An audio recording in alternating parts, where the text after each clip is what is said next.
psychological torture, harassment, and deprivation of fundamental rights such as medical treatment or the right to study or the right to access the outdoors.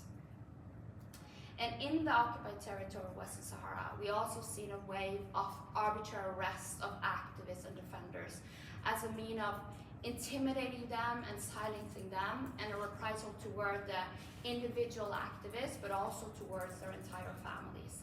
And this practice continued during the course of 2023. And so much so that in the decision on the Gedemsig prisoners, the UN working group expressed serious concern about the number of alleged cases of arbitrary detention in Western Sahara, seeing it as a systematic pattern and a systematic tactic that Morocco is using to silence activists, but also to silence the call for the right to self-determination. This has also been echoed by many of the special rapporteurs, and especially by Mary Laylor, who was also called on Morocco to stop detaining Sahrawi activists and human rights defenders and sentence them to long-term prison sentences. But as I said, Morocco continues to fail to implement these opinions from the UN bodies, and despite the enormous amount of cases we have now submitted. In the report, as I said, is 1/3 of the violations targeting the Sahrawi political prisoners, and it's not only the individual activists, it's also their family and the entire community that they come from in occupied Western Sahara. So it sets out a ripple of fear that targets not only the prisoner and the Gedemsig prisoners now 13 years, but also their families.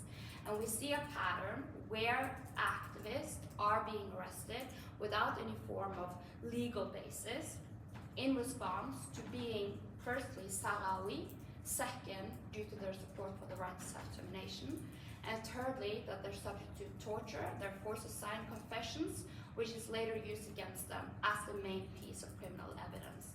They're then subjected to a political trial and later sentenced to long prison sentences. And whilst held in prison, they're held within Morocco proper, far away from their families, and we see a deterioration of their prison conditions. We see denial of medical care, we see isolation, we see physical violence and abuse, we see the denial of the right to defense, meaning that they cannot communicate with their lawyer, and we see strange circumstances with death occurring.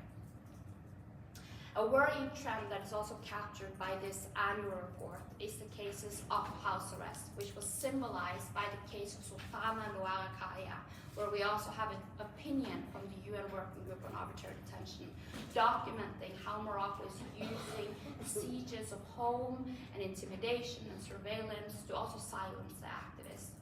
And this is used as a systematic form of abuse in occupied Western Sahara. And we saw during the course of 2023 that the sieges on the houses and the homes of Sahrawi human rights defenders and activists was occurring on significant periods in occupied Western Sahara. So specifically relating to the International Women's Day, the anniversary of the creation of the Polisario Front, but also during the visit of the UN Special Envoy Staffan de Mistura to occupied Western Sahara. And this affects disproportionately Sahrawi women human rights defender, which targets them as women, but also their children. We have the cases of Mahfouda Bambalakir, the case of Salah Boudengisa, the case of also Galia Jimi, who's here with me today. And due to their position as political and human rights defenders, leaders in the society. The report also captures the attack on civil society, and it documents a huge human rights black hole. There is no international human rights monitoring mechanism in Western Sahara. The MINURSO, the UN peacekeeping force, doesn't have the mandate to report. The Office of the High Commissioner has not been granted access for the last 9 years, and international human rights organizations are not allowed to enter the territory. Me personally, I'm not allowed to enter either, and not even Morocco proper. We saw during the course of 2023 the expulsion of 5 European human rights defender, researchers, and lawyers. One of them was the legal counsel of the Gedemsig prisoners. And whilst this is happening, meaning that the international human rights organizations are put on the sideline and forced to do remote human rights monitoring, the local civil society organizations are being targeted. We saw the closure of the headquarters of Asfidiash, which is one of the main leading organizations in occupied Western Sahara. And we also saw the fact that Codesa was not allowed to hold their assembly to coordinate their activities. The report also refers to what we call as the wheel of reprisals. When we say a wheel of reprisal, we mean that Morocco has several tools in their toolbox that they turn to in order to silence the activists and the human rights defenders. They start mainly with arbitrary arrest and detention, targeting the individual, but also their families. They use slandering campaigns, monitoring, and surveillance in order to intimidate, but also to cause emotional trauma to the human rights defenders, and thus silence them and threaten them that if you act more, if you raise your voice, we will use this against you. They also use police violence on a regular and systematic basis. And if this doesn't work, Morocco turns to methods of financial strangulation, which means that they deprive the activists of social and economical rights, targeting not only the activists, but also their children, meaning that the children of activists and human rights defenders are barred from entering university or deprived of specific rights, or they're not granted a job because their parents are deemed as a separatist in the eyes of Morocco. Together with me today in the panel, I have Sahrawi human rights defenders who have felt this kind of reprisals on their own bodies. So I will leave to them to explain more in detail.